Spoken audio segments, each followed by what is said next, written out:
Y así llegamos al final de esta temporada. Yo estoy muy agradecido con Dios por el privilegio de llegar a tu casa, de entrar allí a la sala de tu casa, allí donde estás viendo la TV o el programa por YouTube.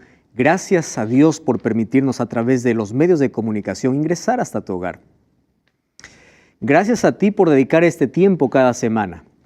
Sé de muchas personas que siguen nuestro programa, nos escriben, cuentan sus experiencias. Me alegro y alabo a Dios por aquellas lindas decisiones de personas que deciden ponerse de parte de la verdad, de personas que empezaron a frecuentar la iglesia y de personas que tomaron la decisión de demostrar públicamente quién es el Señor de su vida. Bienvenido a este último capítulo de Biblia Fácil. Un saludo y un abrazo cariñoso para ustedes. Gracias por esta linda experiencia. Aquí comienza este último capítulo. Gracias también a ustedes por formar este lindo equipo. Ninguno de ustedes se conocía antes de venir. Sin embargo, después de vivir esta experiencia, hay algo que nos une. Y es que todos tenemos el mismo conocimiento sobre el profeta Daniel. Antes probablemente no había nada que nos una porque éramos de diferentes países, diferentes culturas, diferentes religiones, diferente. Aquí nos unió la oración, aquí nos unió la Biblia. Y yo tengo un sueño. El sueño es que esta temporada se vuelva a repetir, pero no aquí en la tierra, sino en el cielo. Y yo espero que la próxima temporada sea allí. Soñamos con que la próxima sea allí. Y yo espero también que todos nosotros podamos estar en esa temporada, donde Cristo mismo puede explicarnos aquellas cosas que aquí no entendíamos. Qué privilegio abrazar a Daniel. Ustedes se imaginan conocer a Daniel en persona. Correr allí, abrazarlo como nuestro hermano, como nuestro amigo, como un redimido más. Y decir, Daniel, yo cuando leí tu libro, yo conocí la verdad. Dios inspiró para que Él pueda ser el instrumento. Pero no solamente miremos a Daniel. El mundo está necesitando de Danieles modernos. Y esos Danieles son ustedes. Ese Daniel soy yo. Y ese Daniel también eres tú, mi amigo. Eres tú. ¿Por qué eres tú? Dios está buscando hombres y mujeres fieles para poder iluminar con su mensaje y el pronto regreso de Jesús pueda ser una realidad porque el Evangelio se ha difundido en todo el mundo. Ese Daniel eres tú. Ese Daniel son ustedes. Siempre seremos un Daniel para un Nabucodonosor. Siempre seremos un Daniel para un Belsasar. Siempre seremos un Daniel en nuestra familia, en nuestro trabajo, en nuestras actividades. Que esa sea la mayor decisión.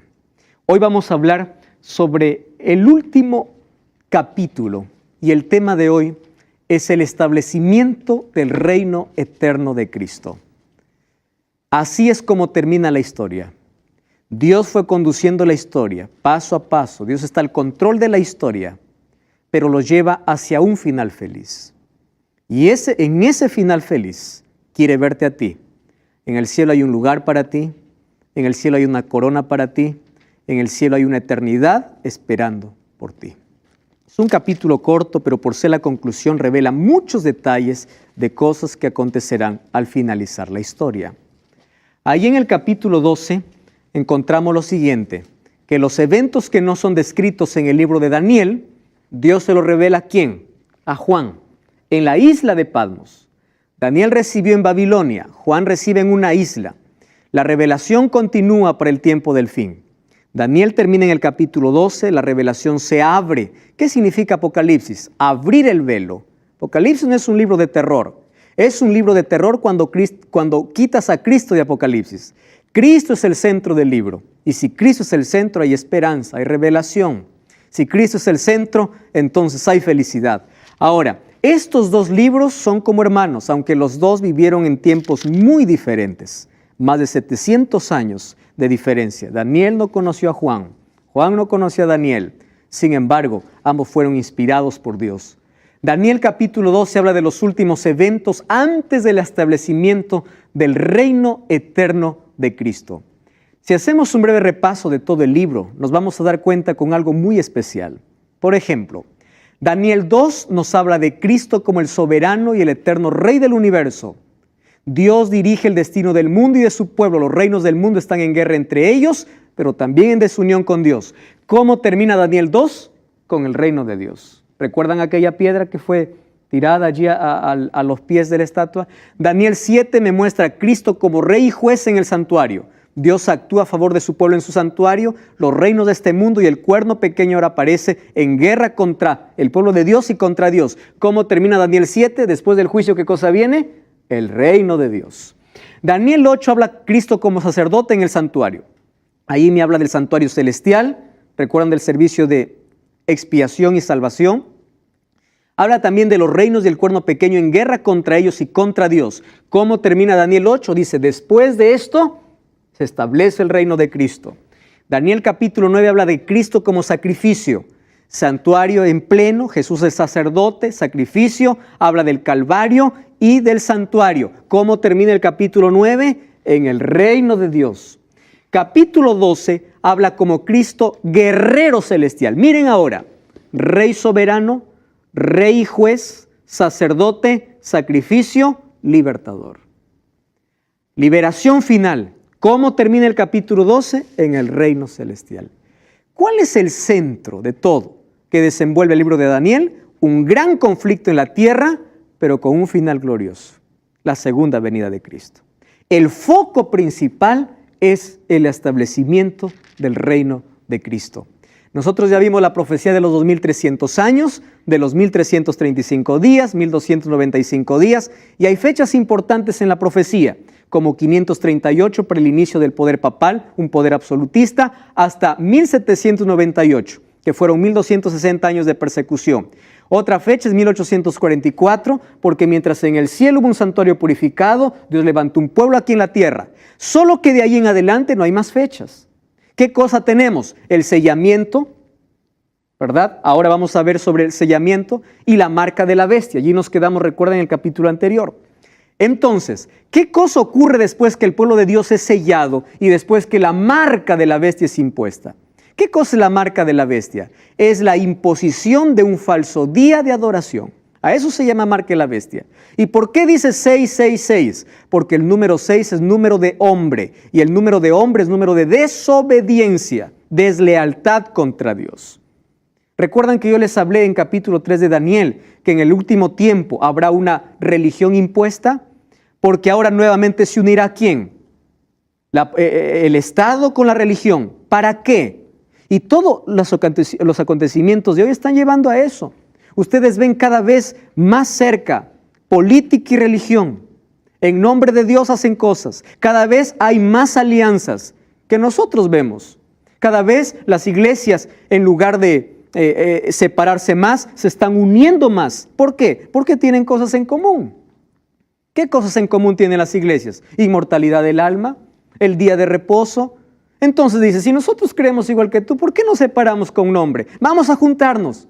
Finalmente habrán solamente dos grupos, dos pueblos, porque eso es lo que siempre existe. No existe. El diablo creó confusión, a lo cual la Biblia llama Babilonia, para que el hombre pueda tomar un camino equivocado.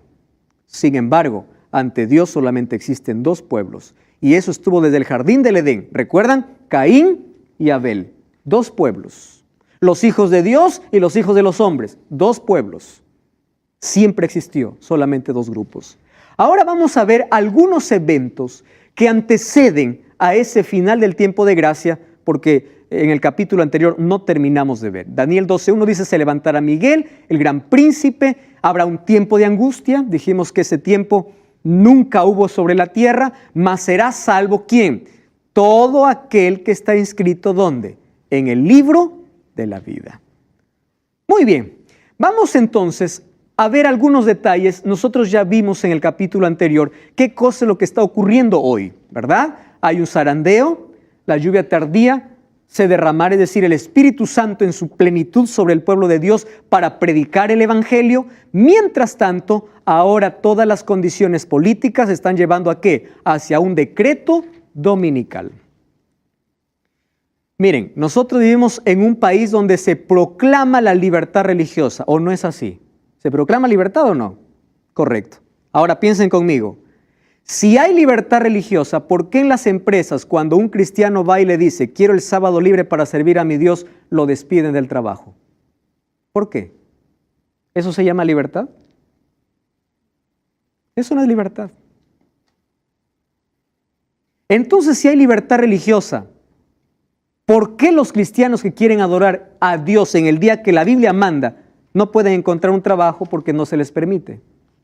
Ahora ustedes imaginen, si hoy que vivimos con esa libertad, entre comillas, está así la cosa, ¿qué acontecerá cuando se imponga una ley?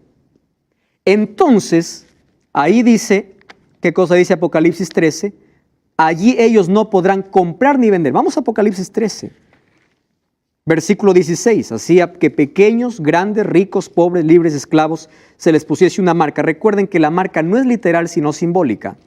Cuando dice en la mano es sinónimo de trabajo, es decir, que no pueden trabajar. Desde ahora ya se están cerrando puestos de trabajo para verdaderos cristianos. Y cuando dice en la frente, ¿qué significa frente? Conocimiento, decisión. Es decir, finalmente nadie te va a imponer a menos que tú no quieras. Cuando dice que eres sellado en la frente, quiere decir que tú decidiste, a pesar de que conocías la verdad, decidiste rebelarte contra Dios. ¿Por qué desconfiaste de Dios? Dijiste, ¿qué voy a comer? ¿De qué voy a vivir? ¿Qué voy a hacer? Prefiero esto. Eso significa en la frente. Ahora dice, versículo 17, ninguno podrá comprar ni vender sino el que tiene la marca o el nombre de la bestia o el número de su nombre. Esto es un decreto que se dará. Jesús dijo en Mateo 5:17, no penséis que he venido a anular la ley o los profetas. Ya mencionamos que no todos los días son iguales para Dios. Dios creó la semana, pero Él separó un día. ¿Saben qué significa santo, separado? Si van a Génesis capítulo 2, dice que Dios reposó, versículo 1 al 3, bendijo y santificó. Quien decidió fue Dios, no fue el hombre, no fue una iglesia. Por ahí hay personas que dicen, ustedes son sabatistas. Le digo, yo no soy sabatista. Yo soy observador de la Biblia. Yo guardo lo que dice la Biblia. Yo no separé el día, yo no elijo el día. Fue Dios quien eligió.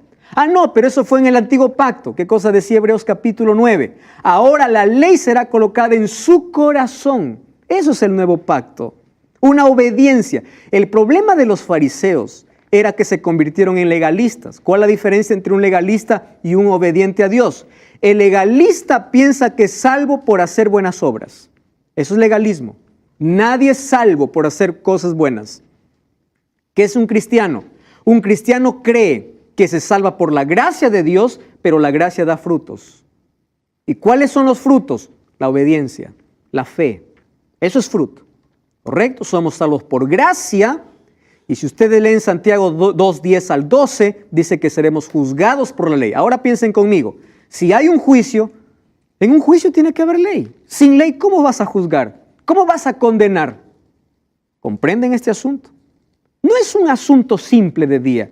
Se trata de lealtad. Se trata de adoración, como ya lo vinimos mencionando. Ahora, ecumenismo religioso. Cada vez más unidad entre las religiones. El último pregón, ¿qué significa? El último mensaje de advertencia al mundo. Esto no sabemos en qué momento se da.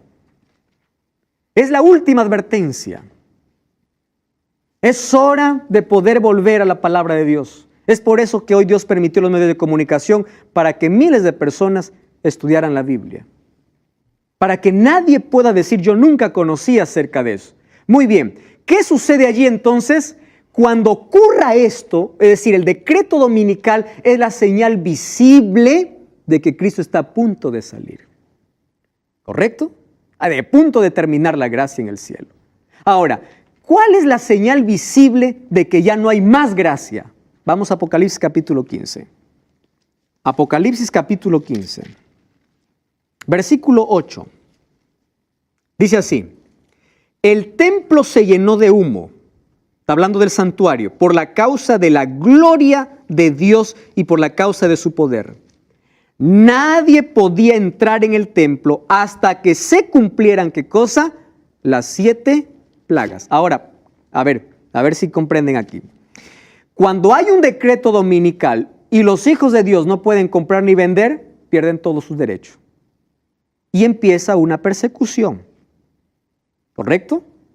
Ahora, el pueblo de Dios empieza a salir de las grandes ciudades. No todos saldrán, algunos se quedarán, porque todavía la gracia aquí no se ha terminado. Sin embargo, cada vez la presión será más fuerte y la angustia comienza. ¿Por qué? Porque el momento cuando dice Miguel se levanta es cuando Cristo cierra los libros en el cielo y dice lo mismo que en la cruz, consumado es. Jesús dijo en la cruz consumado es porque la salvación estaba abierta para todo ser humano. Cada uno tenía la libertad de elegir. Pero ahora cuando sale del lugar santísimo, dice, hecho está, ¿por qué? Porque hasta aquí cada ser humano eligió mi sacrificio o rechazó mi sacrificio. Hecho está. Y ahí es donde la Biblia dice, el que es justo sigue injusto.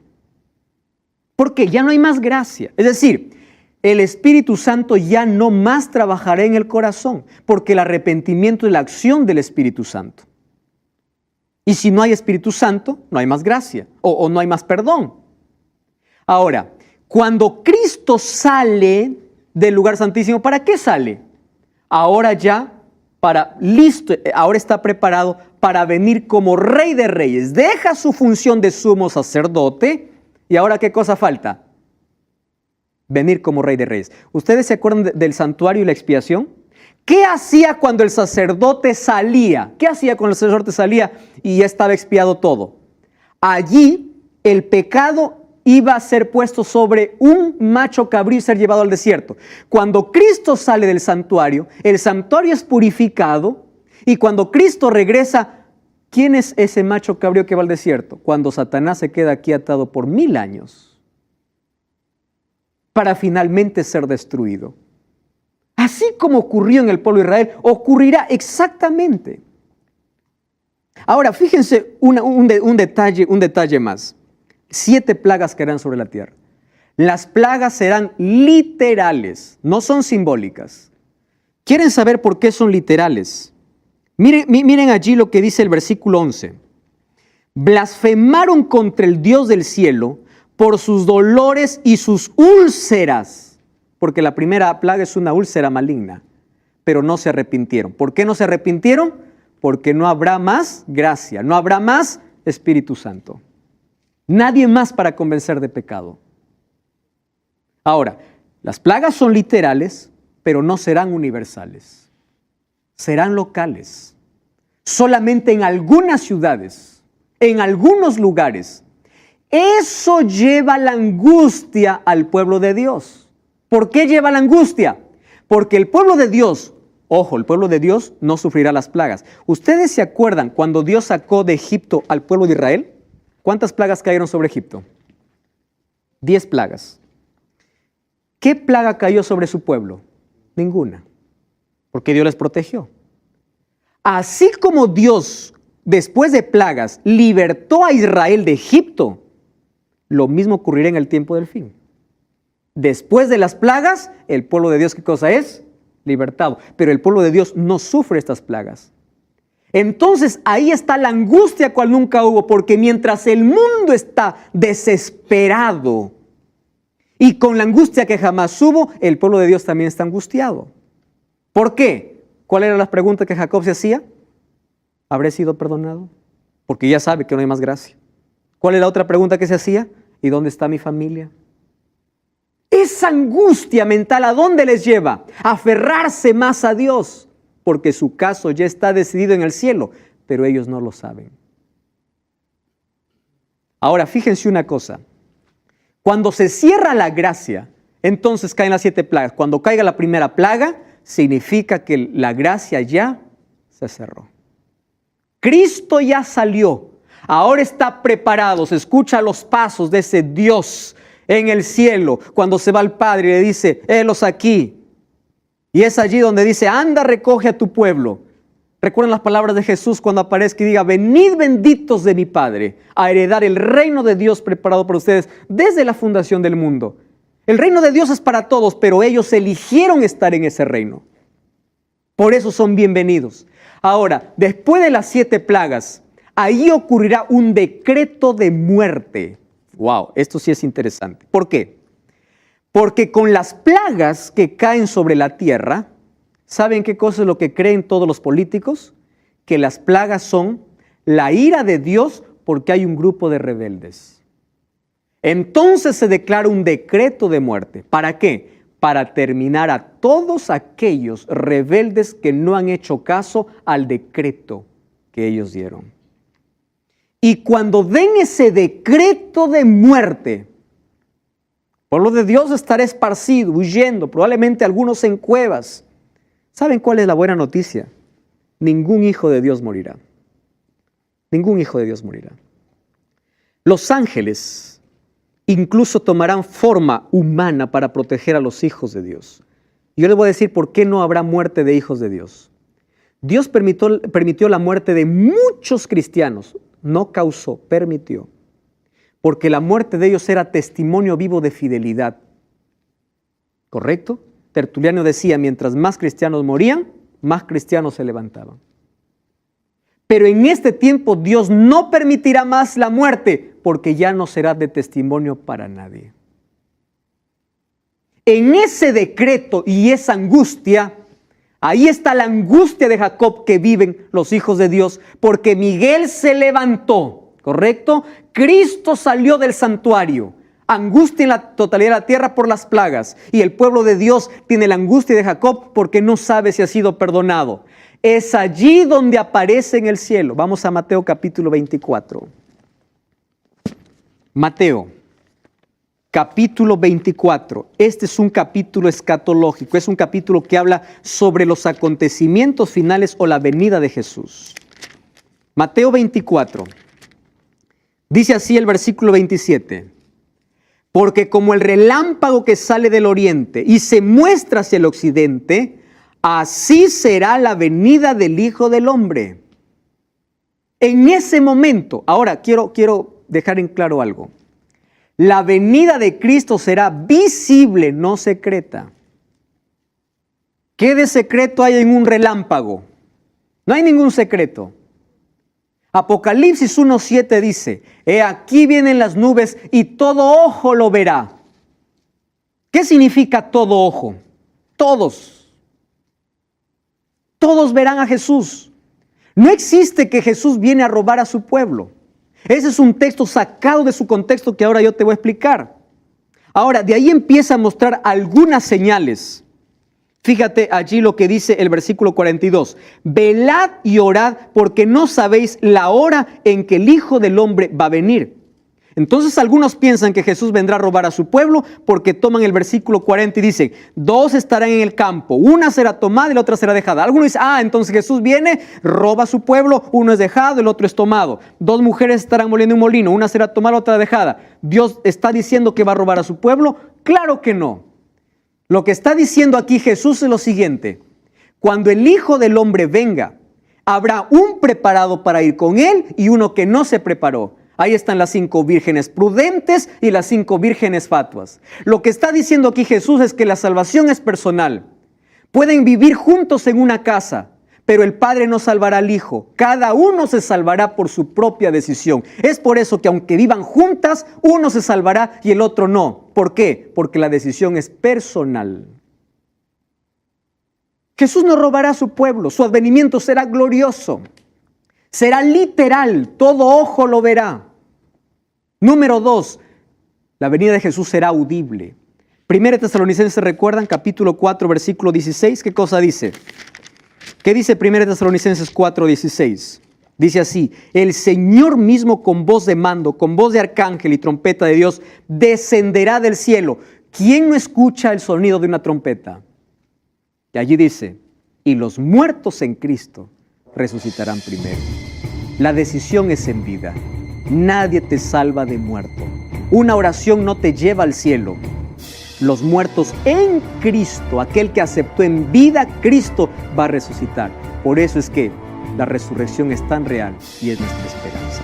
Hoy estamos hablando acerca de Daniel capítulo 12 sobre la venida de Cristo.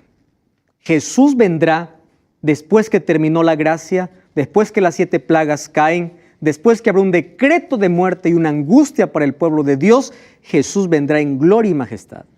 Y hasta aquí vimos que Jesús vendrá de forma visible y también, según 1 Tesalonicenses, de forma audible. Es decir, todos lo verán y todos lo escucharán. ¿Tienes una pregunta? Sí. Creo que debe ser de duda para muchos. Bueno. Dice, todo ojo le verá y será audible para todos por el toque de la trompeta. ¿De qué forma lo vamos a ver? Porque teniendo claro de que la tierra es redonda y eso me llama la atención, ¿cómo lo vamos a ver todos? Gracias. ¿Y cómo lo vamos a lograr escuchar todos? Gracias por tu pregunta. Nosotros sabemos que mientras estamos aquí de día, en el otro lado es de noche, ¿verdad? El sol no puede iluminar toda la tierra porque la tierra gira y es redonda. ¿Cómo será el evento de la venida de Cristo? Será un evento único, sin antecedentes en toda la historia. El poder del Creador ahora no es una criatura o una cosa creada que es como el sol que ilumina solo parte de la tierra. Ahora yo voy a responder tu pregunta con Mateo 24. Jesús, hablando del tiempo final, habla así desde el versículo 4. Dice, mirad que nadie os engañe. Muchos vendrán en mi nombre diciendo yo soy el Cristo, a muchos se engañarán. Si nosotros continuamos el capítulo 24, el versículo 11 dice, muchos falsos profetas se levantarán, engañarán a muchos. Continuamos leyendo versículo 24. Se levantarán falsos cristos y falsos profetas, harán grandes señales de tal manera que engañarán aún a los escogidos. Los he dicho antes, así que si os dice, mirad, ya llegó, está en el desierto, no salgáis, o está en los aposentos, no lo creáis. ¿De qué está hablando? De la venida de Cristo. Porque el siguiente versículo dice, porque como el relámpago que sale del oriente y se muestra al occidente, así será la venida del Hijo del Hombre. ¿En qué contexto está hablando Jesús? De que habrá muchos que dirán, llegó y está en tal lugar. Una pregunta que puede ser es que todo ojo lo va a ver a través de internet, a través de la TV. Si fuera así, entonces la venida de Cristo no sería gloriosa. Entonces no todos participarían, entonces por internet también podríamos viajar al cielo. No sería literal. ¿Dónde estaría el arrebatamiento y el arrebatamiento glorioso de los justos? Miren lo que dice 1 Corintios capítulo 15. Vamos a 1 Corintios. Capítulo 15, versículo 51. Dice así la Biblia. Os digo un misterio, no todos dormiremos, pero todos seremos transformados. En un momento, en un abrir y cerrar de ojos, ¿qué cosa se repite una vez más allí? A la trompeta. Es decir, no es que todos van a estar conectados en ese momento, va a venir Jesús. No, todos lo escucharán. A la final trompeta, ¿qué cosa ocurrirá? Dice, porque se tocará la trompeta y los muertos serán resucitados incorruptibles y nosotros seremos transformados. Es necesario que esto corruptible se viste de incorrupción, esto mortal de inmortalidad. Cuando esto corruptible sea vestido de incorrupción, esto mortal de inmortalidad, entonces se cumplirá la palabra. Sorbides la muerte en victoria. ¿Dónde está, oh muerte, tu aguijón?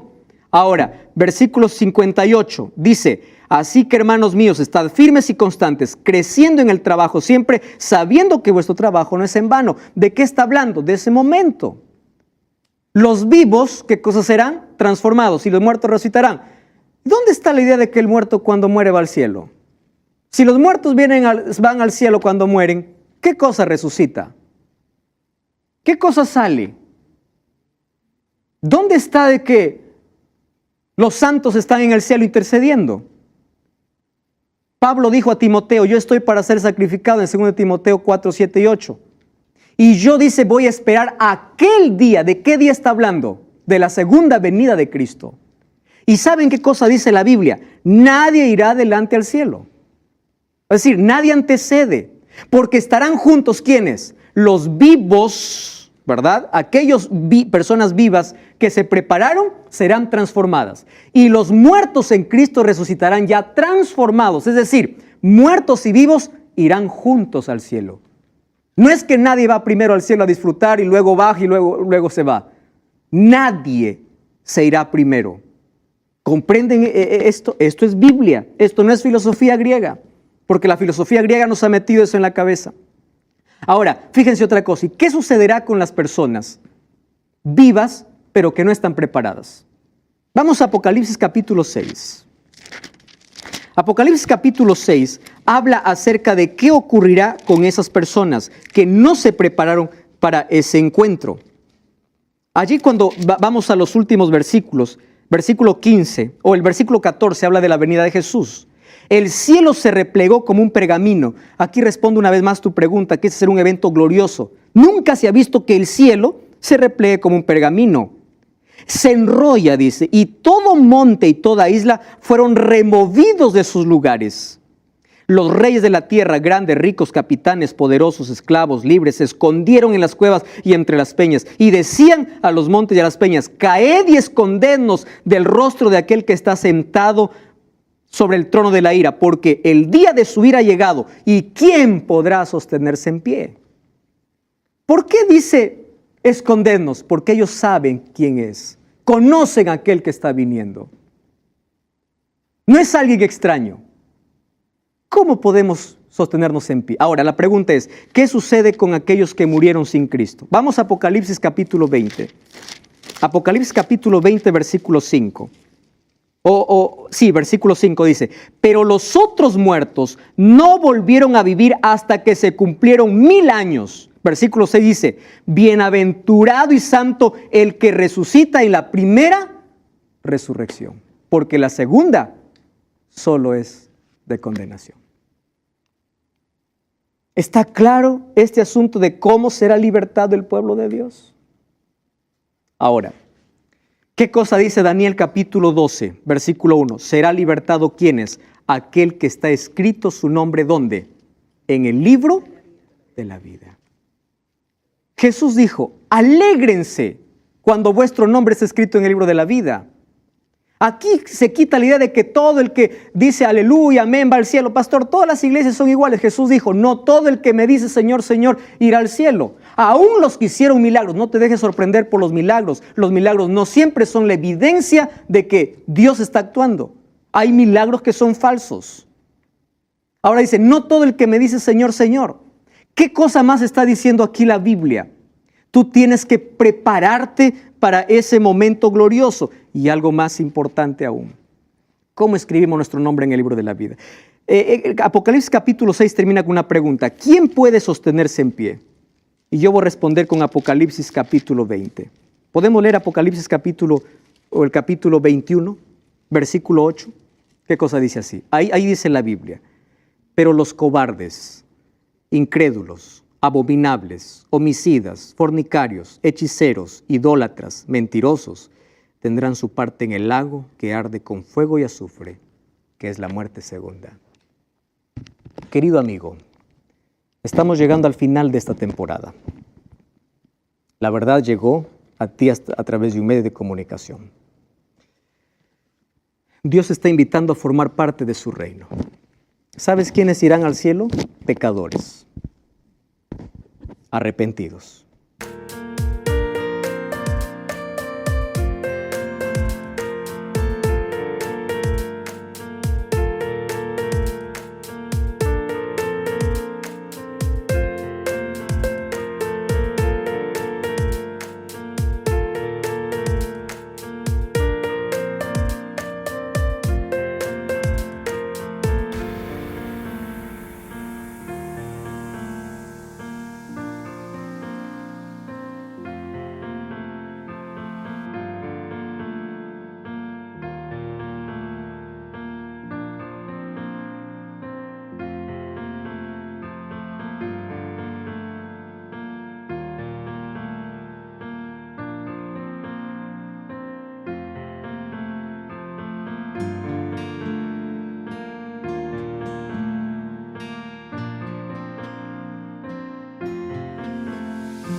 ¿Y sabes quiénes se quedarán? Pecadores. Tú puedes decir: pastor, qué injusto.